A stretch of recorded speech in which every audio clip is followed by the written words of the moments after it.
할렐루야. 오늘도 선하신 주님의 은혜와 평강이 사랑하는 이글스피드 가족들의 삶과 함께 하기를 소망합니다.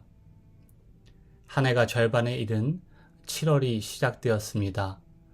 이 시간, 지난 시간을 말씀으로 돌아보고 남은 시간을 말씀으로 계획해 볼 수 있기를 바랍니다.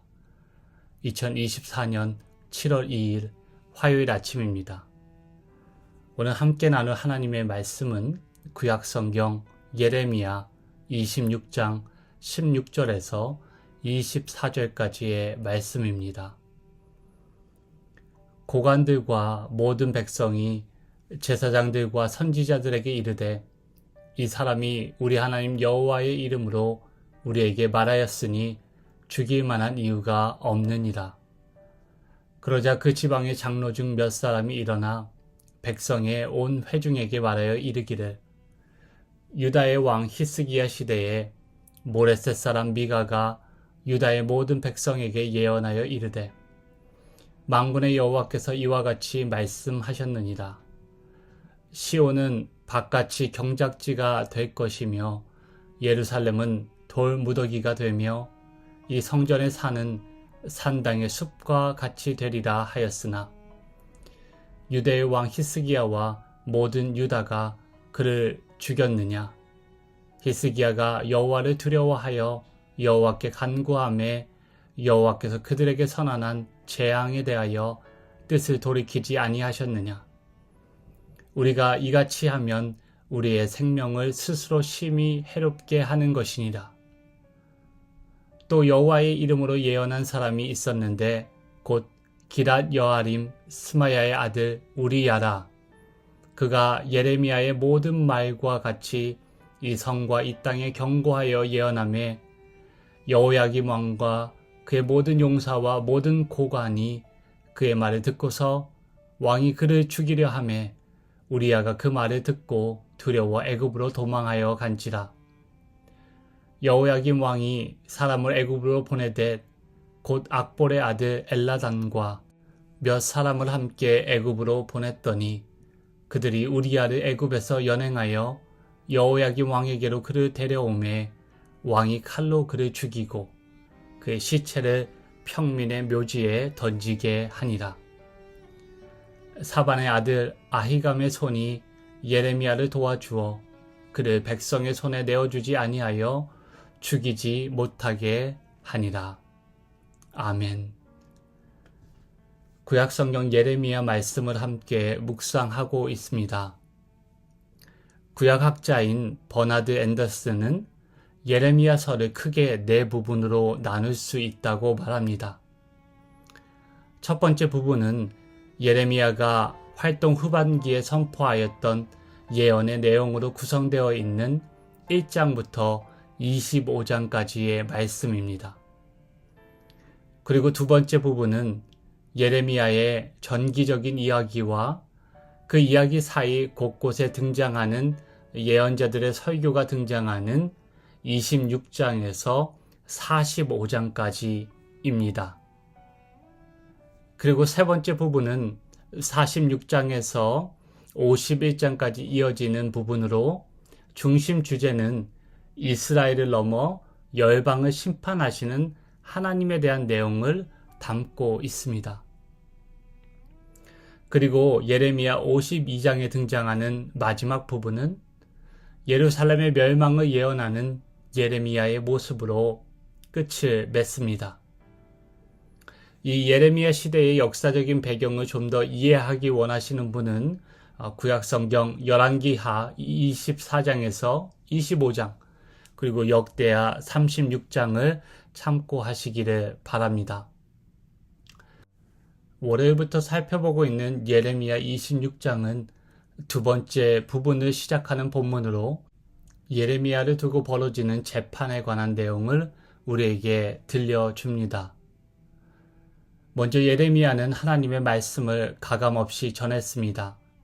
말씀의 내용은 이러합니다. 그동안 하나님은 꾸준히 하나님의 메신저를 통해 하나님의 메시지를 전했지만 이스라엘 백성은 순종하지 않았고 그 결과 그들은 하나님의 심판을 받아 이방의 저주거리가 되고 그들의 성전은 파괴될 것이라고 예레미야는 선언합니다. 예레미야의 말을 들은 종교 지도자들은 그가 신성을 모독하고 성전을 저주했다는 이유로 그를 죽이고자 재판에 그를 회부하고 재판을 진행하였습니다. 재판 상황에서 예레미야를 고발한 제사장들과 예언자들과 달리 몇몇 고관들과 백성은 예레미야를 사형에 처할 이유가 없다고 그들에게 반론을 제기합니다. 17절 말씀을 보시면 지방의 장로들이 나서서 온 회중 앞에 서 역사적인 사례를 들어 예레미야를 변론하기 시작합니다. 그 역사적인 사례는 바로 히스기야 왕 때 활동한 예언자인 미가 역시 예레미야와 같이 하나님의 심판의 예언을 선포하였다는 것입니다. 미가에 따르면 그의 예언에 따르면 시온은 밭으로 변하고 예루살렘은 무더기가 될 것이며 성전은 산당의 숲이 될 것이라고 그렇게 심판의 메시지를 예루살렘에 임할 재앙을 선포하였습니다. 예언자 미가의 이러한 선포에도 불구하고 당시 이스라엘 사람들은 미가를 해치지 않았다는 것입니다. 지금 예레미야를 두고 벌어지는 사태와 달리 히스기야 왕은 여호와 하나님을 두려워하여 회개하였고 결국 하나님은 뜻을 돌이키사 예루살렘에 재앙을 내리지 않으셨다는 것입니다. 장로들은 이 과거의 사건을 통해 종교 지도자들과 백성을 향해 신중히 처신할 것을 당부하고 있습니다. 인간은 시간 안에서 사는 법을 배워야 합니다. 그 말은 시간은 과거에서 현재로 그리고 미래를 향해 흘러갑니다.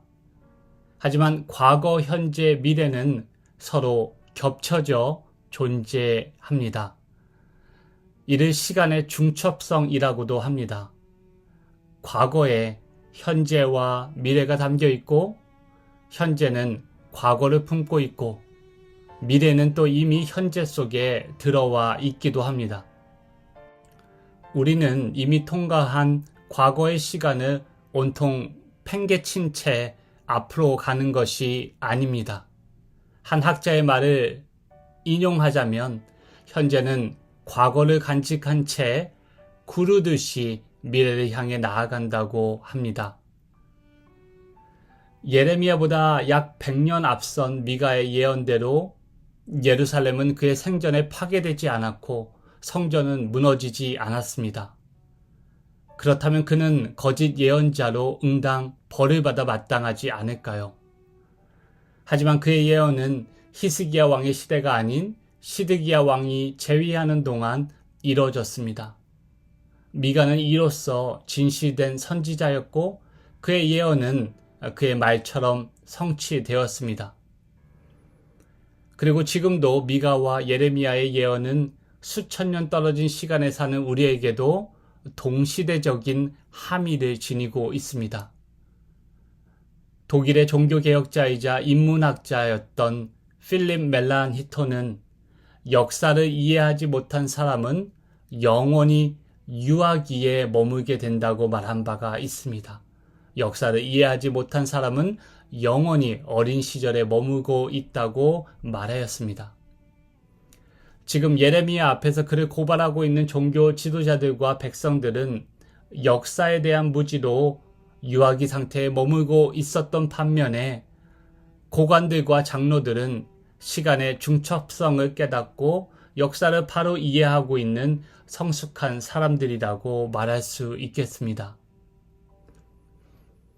예레미야를 변론하는 지방 장로들의 성숙한 면을 볼 수 있는 부분이 오늘 본문 후반부에도 등장합니다.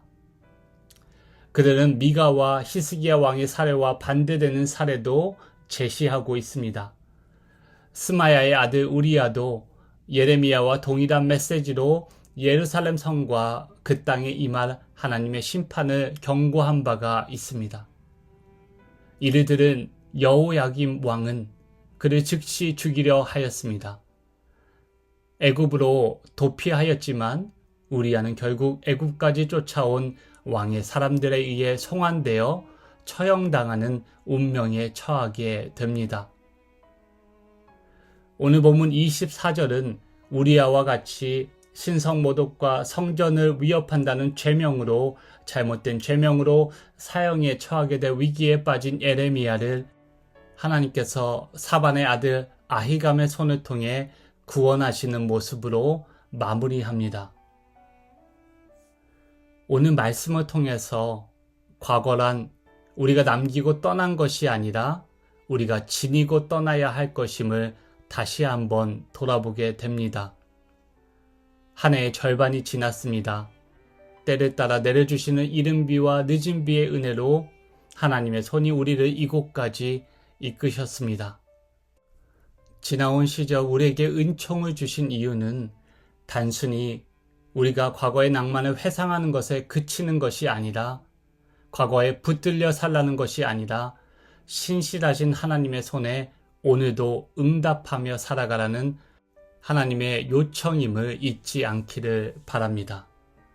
원하기는 예레미야서를 묵상함으로 지나온 과거의 은혜가 시간 안에서 지금도 그리고 앞으로도 영원히 권능으로 다스리실 하나님의 권능에 응답하며 신실하게 살아가기를 요청하는 하나님의 음성임을 깨닫고 경험하는 놀라운 은혜가 우리 가운데 있기를 바랍니다. 함께 기도하시겠습니다. 하나님, 오늘도 우리에게 영적인 감각을 주셔서 우리가 시간 안에 살아가고 있음과 또 시간의 주인이 하나님이심을 깨달아 알게 하여 주시옵소서. 나아가 시간을 포착하고 때를 분별하는 예민함을 주셔서 과거의 은혜를 기억하고 미래를 소망하며 우리를 향한 하나님의 부르심에 오늘을 엄중함으로 또 감사함으로 신실하게 살아가게 하시옵소서. 우리가 주님의 통치와 오시는 주님의 나라에 저항하는 우둔한 백성이 되지 않게 하시고 미가와 예레미야 또 우시아와 같이 하나님 나라를 가감없이 선포하고 살아가는 예언자적 삶을 살아가도록 깨우치시고 인도하여 주시옵소서. 우리 눈에 보이지 않지만 여전히 시간을 주도하시는 그 보이지 않는 하나님의 손에 붙들려 살아가기를 간절히 원하며 능력의 주님, 우리 주 예수 그리스도의 이름으로 기도하옵나이다. 아멘. 함께 나눈 말씀을 기억하시고 기도하시면 좋겠습니다. 오늘도 예레미야와 같이 세상을 향해 하나님의 마음을 전하는 예언자적 삶을 수행하며 살아가는 그런 복된 하루 되기를 소망합니다.